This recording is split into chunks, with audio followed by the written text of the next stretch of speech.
क्या हुआ पिताजी? आज आप बहुत परेशान दिखाई दे रहे हो। कोई परेशानी है क्या? नहीं बेटी, कोई परेशानी नहीं है, बस ऐसे ही। नहीं पिताजी, कोई परेशानी तो है, मुझे बताइए क्या हुआ है। कुछ नहीं बेटी, बस तुम तो जानती हो कि इस साल सूखा पड़ने के कारण हमारी सारी फसल खराब हो चुकी है और मेरे पास थोड़े बहुत जो पैसे थे वो भी खत्म होने को है। इसीलिए अगली फसल तक घर किस तरह चलाऊं, ये चिंता मुझे खाए जा रही है। पिताजी आप चिंता क्यों कर रहे हो? आपकी मदद के लिए मैं भी कोई काम कर लेती हूँ। नहीं बेटी, उसकी कोई जरूरत नहीं है, तुम बस अपनी पढ़ाई पर ध्यान दो, मैं कुछ करता हूँ। पिताजी इस मौके पर बोलना सही नहीं है, परंतु स्कूल के हेडमास्टर फीस के लिए बोल रहे थे। हाँ बेटा, तुम उसकी चिंता मत करो, मैं किसी भी तरह कल परसों तक तुम्हारे स्कूल की फीस भर दूंगा। ठीक है पिताजी, मैं कल हेडमास्टर को कह दूंगी कि आप आज कल में फीस भर देंगे। मीरा को बोल तो दिया है कि कल परसों तक उसकी स्कूल फीस भर दूंगा, पर मेरे पास तो कल के राशन भर के पैसे नहीं हैं। लगता है इस बार मुझे धनीराम सेठ के पास से पैसे सूद पर लेने पड़ेंगे, वरना मैं ना तो घर का खर्च चला पाऊंगा और ना ही मीरा की स्कूल की फीस भर पाऊंगा।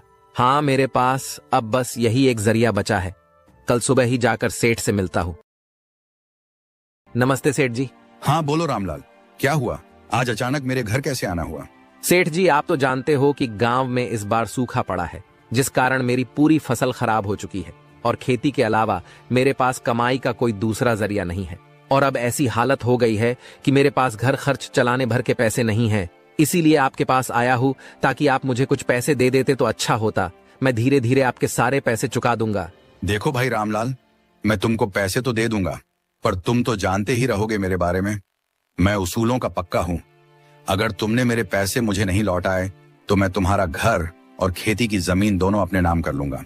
सेठ से पैसे ले तो लूंगा, पर अगर वो नहीं चुका पाया तो ये सेठ मेरी खेती की जमीन और घर दोनों मुझसे छीन लेगा। पर अगर इनसे पैसे नहीं लूंगा तो मीरा की स्कूल की फीस कैसे भरूंगा? क्या हुआ रामलाल, तुमने क्या सोचा? तुम्हें पैसे चाहिए या नहीं? चाहिए सेठ जी, मुझे अभी इन पैसों की बहुत जरूरत है।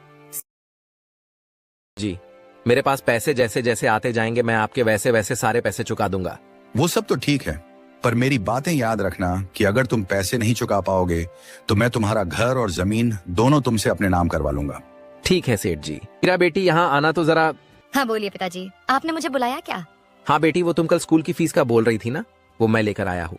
पिताजी पर कल आप बोल रहे थे कि आपके सारे पैसे खत्म हो चुके हैं, फिर आप ये कहाँ से लाए? बेटी, ये पैसे मैंने धनीराम सेठ के पास से सूद पर लिए हैं। पिताजी, पर वो सेठ तो पैसे देने के नाम पर लोगों की जमीन अपने नाम करवा लेते हैं। हाँ बेटी, पर अभी के लिए हमें उनके अलावा दूसरा कोई और पैसे नहीं दे सकता था, और फिर तुम्हारे स्कूल की फीस भरनी भी जरूरी थी, इसीलिए मैं उनके पास से पैसे ले आया। पर पिताजी, हमारे पास एक छोटी सी जमीन है और एक ये घर है, कहीं सेठ ने हमसे ये भी छीन ली तो हम क्या करेंगे? बेटी, तुम उसकी चिंता मत करो, मैंने सेठ से तुम्हारे स्कूल के फीस से थोड़े ज्यादा पैसे लिए हैं। उन पैसों से मैं सब्जी मंडी से सब्जियां लाकर बेचना शुरू कर दूंगा, और जैसे जैसे पैसे जमा हो जाएंगे वैसे वैसे सेठ के सारे पैसे वापस कर दूंगा। ठीक है पिताजी, जैसा आपको सही लगे। लगता है इस बार के सूखे ने रामलाल की हिम्मत तोड़ दी है, इसीलिए तो वो खेती छोड़ सब्जी बेच रहा है। यही सही मौका है, एक बार इसकी जमीन खरीदने की बात करके देखता हूँ, शायद वो मुझे बेच दे। रामलाल भाई, तुम और सब्जी बेच रहे हो, क्यों खेती बाड़ी छोड़ दी क्या? क्या श्याम भाई, तुम भी मजाक कर रहे हो? तुम तो जानते हो इस साल के सूखे के कारण मेरी पूरी फसल खराब हो गई है, और अब अगले फसल के मौसम तक किसी न किसी तरह तो घर का खर्च चलाना पड़ेगा, तो लगा लिया सब्जी का ठेला। पर तुम तो कल तक रो रहे थे कि पैसे नहीं है, पैसे नहीं, और अब सब्जी का ठेला लगा लिया, तो ये सबके लिए कहां से पैसे आ गए तुम्हारे पास? नहीं भाई, सच में मेरे पास तो घर के राशन तक के लिए पैसे नहीं थे, और ऊपर से मीरा के स्कूल की फीस भी भरनी थी, तो धनीराम सेठ के पास से पैसे सूद पर ले लिया और मीरा की स्कूल की फीस भी भर दी, और कुछ पैसों से सब्जी का ठेला लगा दिया। चलो, ये तो बहुत अच्छा हुआ कि इस रामलाल ने धनीराम से पैसे सूद पर लिए हैं।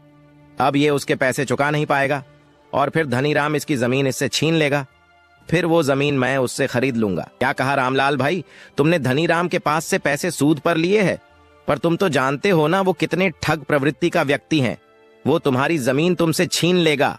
हाँ भाई, मैं जानता हूँ, पर वो तो तब होगा ना जब मैं उनके पैसे नहीं दूंगा। मुझे पता है कि अब अगली फसल तक तो मैं कुछ भी नहीं कर पाऊंगा, इसीलिए मैंने सोचा कि तब तक सब्जी का ठेला लगा लेता हूँ। इससे जो मुनाफा होगा उसमें से कुछ पैसे घर खर्च में काम आएंगे और कुछ मैं बचा बचा कर सेठ को वापस कर दूंगा। ये तो सही कह रहा है, इसकी सब्जी की दुकान तो अच्छी चल रही है, और अगर आगे भी ऐसा चलता रहा तो ये बहुत जल्द ही धनीराम के पैसे लौटा देगा। और अगर इसने धनीराम के पैसे लौटा दिए तो फिर मैं इसकी वो जमीन कैसे खरीदूंगा।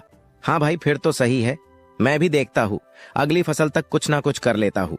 मेरे पास इतना अच्छा मौका था रामलाल की जमीन अपने नाम करने की, पर जिस तरह उसकी दुकान चल रही है फिर तो मैं वो जमीन नहीं ले पाऊंगा।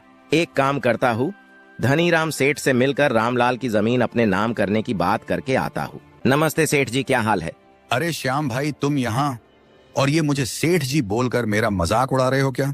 मुझे तो लगता है मुझे तुम्हें सेठ मुझसे ज्यादा जमीन तो तुम्हारे पास होगी। कहा धनी भाई, बस गिन चुनकर 5-10 होंगी। भाई तुम्हारी बात सुनकर तो मुझे वो मुहावरा याद आ गया। कौन सा मुहावरा भाई? भाई वही बोलते हैं ना, हाथी के खाने के दांत अलग होते हैं और दिखाने के अलग। बस भाई मजाक छोड़ो, मैं तुम्हारे पास एक बहुत जरूरी काम से आया था। बोलो भाई, क्या काम था? मैंने सुना है उस रामलाल ने तुमसे पैसे सूद पर लिए हैं। हाँ भाई, अभी कल ही तो लेकर गया वो मुझसे पैसे। क्यों, नहीं देना था क्या?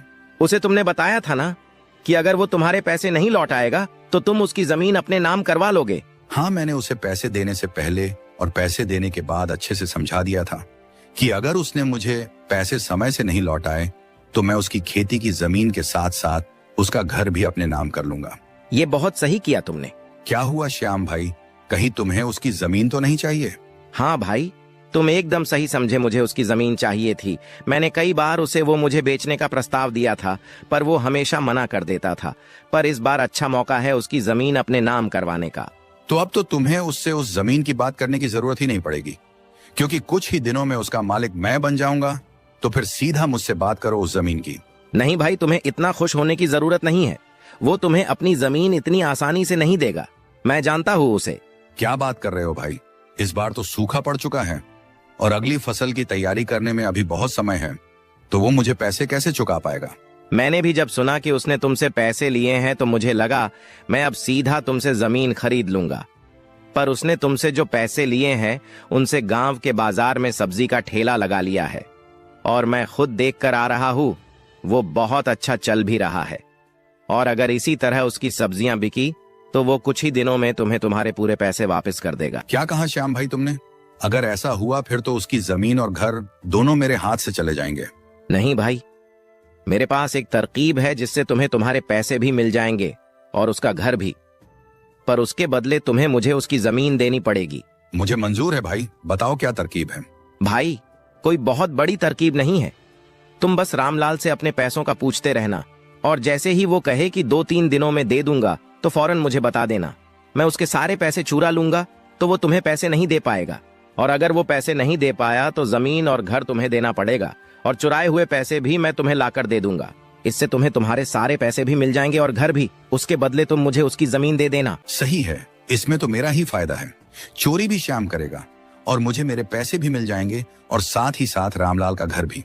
मुझे मंजूर है श्याम भाई, मैं थोड़े थोड़े दिनों में रामलाल से पैसों के बारे में पूछता रहूंगा, और जैसे लगेगा कि उसके सारे पैसे जमा हो गए मैं फौरन तुम्हें बता दूंगा। सही कह रहे थे श्याम भाई, इस रामलाल की सब्जी की दुकान तो बहुत अच्छी चल रही है, ऐसे में तो वो मेरा सारा पैसा बहुत जल्द ही लौटा देगा। रामलाल भाई, तुम्हारी सब्जी की दुकान तो बहुत मस्त चल रही है। बस सेठ जी, जो भी कुछ है आपके वजह से है। नहीं राम भाई, तुम मुझे क्यों धन्यवाद कर रहे हो? तुम्हें पैसों की जरूरत थी, मैंने दिए बस, और तुम्हारे पास जैसे होंगे तुम तो मुझे वो लौटा ही दोगे ना? हाँ सेठ जी, मेरे पास जैसे जैसे पैसे आते रहेंगे मैं वैसे वैसे आपके सारे पैसे लौटाता जाऊंगा। नहीं रामलाल भाई, तुम्हें ऐसा करने की कोई जरूरत नहीं है। तुम थोड़े थोड़े पैसे मत देना, तुम्हारे पास जैसे ही पूरे पैसे हो जाए तो एक साथ में दे देना। ठीक है सेठ जी, ये भी सही रहेगा। फिर भी कितने दिन लगेंगे तुम्हें पूरे पैसे जमा करने में? सेठ जी, अगर ऊपर वाले की दुआ से सब सही चला तो 1 महीने में आपको आपके पूरे पैसे चुका दूंगा, सूद समेत। फिर तो बहुत सही रहेगा भाई। ठीक है, तो तुम काम करो, मैं चलता हूँ। और रामलाल भाई, क्या हाल है और दुकान कैसी चल रही है? सब बढ़िया है सेठ जी, और ऊपर वाले की दुआ से दुकान भी बहुत मस्त चल रही है। चलो फिर तो सही है, इसका मतलब तुम बहुत जल्द ही मेरे पैसे लौटा दोगे। हाँ सेठ जी, कुछ जमा हो गए हैं, कुछ बाकी है, जैसे हो जाएंगे आपको लाकर दे दूंगा, पर अब महीना नहीं लगेगा, शायद थोड़ा जल्दी हो जाएगा। ठीक है भाई, पर याद रखना पूरा एक साथ देना है। हाँ सेठ जी, पूरा एक साथ ही दूंगा। तो सेठ से जितने पैसे लिए थे वो तो जमा हो गए, बस अब 2-3 दिनों में बस ब्याज के पैसे जमा कर लेता हूँ, फिर सेठ के पैसे उन्हें वापस कर दूंगा। अरे आइए सेठ जी, बोलिए कैसे आना हुआ। कुछ नहीं रामलाल भाई, बस बाजार के कुछ लोगों से पैसे लेने थे तो वही लेने आया हूँ। और तुम्हारा ठेला भी पास में था तो सोचा तुमसे भी मिलता चलूं। और बताओ भाई, क्या हुआ, मेरे पैसे जमा हो गए या अभी समय लगेगा? ये सेठ जी हर 3-4 दिन में बार बार एक ही सवाल पूछने क्यों आ जाते हैं? नहीं सेठ जी, आपके पूरे पैसे तो जमा हो गए हैं, बस ब्याज के पैसे बाकी है, वो भी 2-3 दिनों में हो जाएंगे। और पैसे जमा होते ही मैं खुद आकर आपके सारे पैसे वापस कर दूंगा। ही समय है, श्याम भाई को बोल देता हूँ ताकि वो इसके यहाँ चोरी कर ले। ठीक है रामलाल भाई, तो फिर मैं चलता हूँ। तुम्हारे पास पैसे जमा होते ही घर आकर दे जाना। हर बार जब भी सेठ जी मेरे यहाँ से जाते हैं तो हर बार उनको ये श्याम भाई कहाँ से मिल जाते हैं। कहीं तो कुछ गड़बड़ है, एक बार इन दोनों का पीछा करके देखता हूँ। क्या हुआ धनीराम भाई, और कितने दिन लगने वाले हैं इस रामलाल को पैसे जमा करने में? भाई तुम आज रात की तैयारी कर लो। रामलाल के घर से पैसे चुराने की, क्योंकि उसने रकम जमा कर लिया है, बस ब्याज के पैसे जमा करना बाकी है। क्या कह रहे हो धनीराम भाई, यानी रामलाल ने तुमसे जितना लिया था उतना पूरा जमा कर लिया? हाँ भाई, बस ब्याज के पैसे बाकी हैं। फिर तो सही है, मैं आज रात को उसके घर से सारे पैसे चुरा लूंगा और फिर आप उससे पैसे मांगने कल चले जाना। भाई पर उसने बोला है कि ब्याज के पैसे जमा करने 2-3 दिन लगेंगे, फिर कल कैसे मांगने चला जाऊं? तुम कल जाकर उससे पैसे मांगना और बोलना मुझे थोड़ा जरूरी है, मुझे चाहिए तो चाहिए, और मना करने लगे तब 1 दिन का समय दे देना और कहना अगर कल तक पैसे नहीं मिले तो घर और जमीन मेरे नाम कर दे। 1 दिन में तो वो इतने पैसे जमा नहीं कर पाएगा और इस तरह वो खुद ब खुद परेशान होकर जमीन और घर आपके नाम करने राजी हो जाएगा। वाह भाई, क्या बात है, क्या दिमाग लगाया है तुमने। ठीक है, तो तुम आज रात की तैयारी करो, मैं कल की तैयारी करता हूँ। ये क्या, ये दोनों तो मिलकर मुझसे मेरी मेहनत की कमाई और घर जमीन हड़पने की साजिश कर रहे हैं। क्या हुआ पिताजी, आप इतनी चिंता में क्यों हो? कोई परेशानी है क्या? हाँ बेटी, एक परेशानी तो है। पिताजी, तो आपने कोई तरकीब सोची है क्या? नहीं बेटी, बस वही सोचने की कोशिश कर रहा हूँ, पर कुछ सूझ ही नहीं रहा है। पिताजी, मेरे पास एक तरकीब तो है जिससे सेठ भी हैरान रह जाएंगे और श्याम काका भी। बताओ बेटी, क्या तरकीब है? वाह बेटी, क्या खूब तरकीब लगाई है तुमने। अब देखो कल मैं कैसे दोनों को चौंका देता हूँ। धनीराम भाई, अपने तरकीब के हिसाब से मैं सारे पैसे लेकर आ गया हूँ। अब तुम सीधा उस रामलाल के पास पहुंच जाओ और अपने पैसे मांगो, और अगर रोने धोने लगे तो 1 दिन का समय दे देना। और याद रहे, उसको ये भी बोल देना कि अगर तुम कल तक पैसे नहीं दोगे तो मैं तुम्हारी जमीन और घर अपने नाम कर लूंगा। हाँ भाई, तुम उसकी चिंता छोड़ दो, मैं अभी जाकर उस रामलाल को थोड़ा डरा कर आता हूँ और उसको ये बात भी बोल दूंगा। क्या हुआ पिताजी, अब तक सेठ जी आए नहीं? हाँ बेटी, मैं भी तो उन्हीं का इंतजार कर रहा हूँ। मुझे डर लग रहा है कहीं कुछ गड़बड़ ना हो गई हो। पिताजी, आप चिंता क्यों कर रहे हो? अगर कोई गड़बड़ हुई होगी तो भी हम उससे निपट लेंगे। अरे सेठ जी, आप यहाँ अचानक, क्या हुआ, कोई काम था क्या? नहीं रामलाल भाई, मैं तो मेरे पैसे वापस लेने आया हूँ। मुझे थोड़ा जरूरी काम आ गया था तो सोचा तुमसे लेता जाऊं। सेठ जी, पर मैंने कहा था ना कि 1-2 दिन और लग जाएगा मुझे पूरे पैसे देने में। हाँ मुझे पता है, पर मुझे सारे पैसे आज चाहिए। मैंने बताया ना, मुझे थोड़ा जरूरी काम है।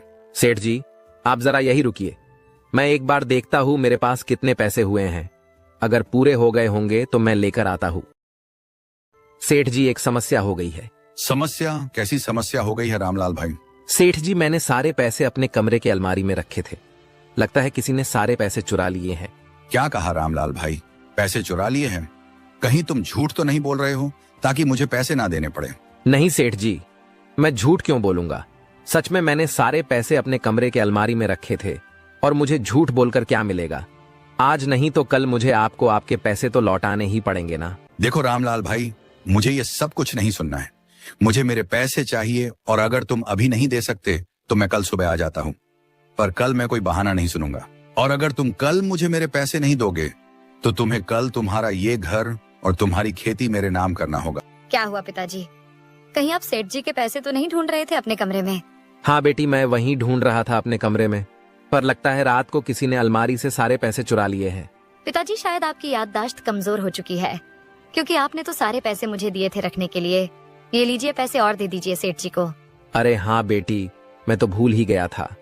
अच्छा हुआ तुम आज घर पर ही हो, वरना मैं तो सेठ जी को पैसे दे ही नहीं पाता। ये लीजिए सेठ जी, आपके सारे पैसे ब्याज के साथ है, एक बार गिन लीजिएगा। ये कैसे हो गया? रामलाल के सारे पैसे तो श्याम भाई ने चुरा कर मुझे लाकर दे दिए थे, तो ये रामलाल कहाँ से पैसे लेकर आ गया? क्या हुआ सेठ जी, क्या सोच रहे हो? यही ना कि मैं ये पैसे कहाँ से लेकर आ गया। सेठ जी, चौंकिए मत, मैं सब जानता हूँ आप और श्याम भाई ने मेरी जमीन हड़पने के लिए क्या क्या तरकीब लगाई है।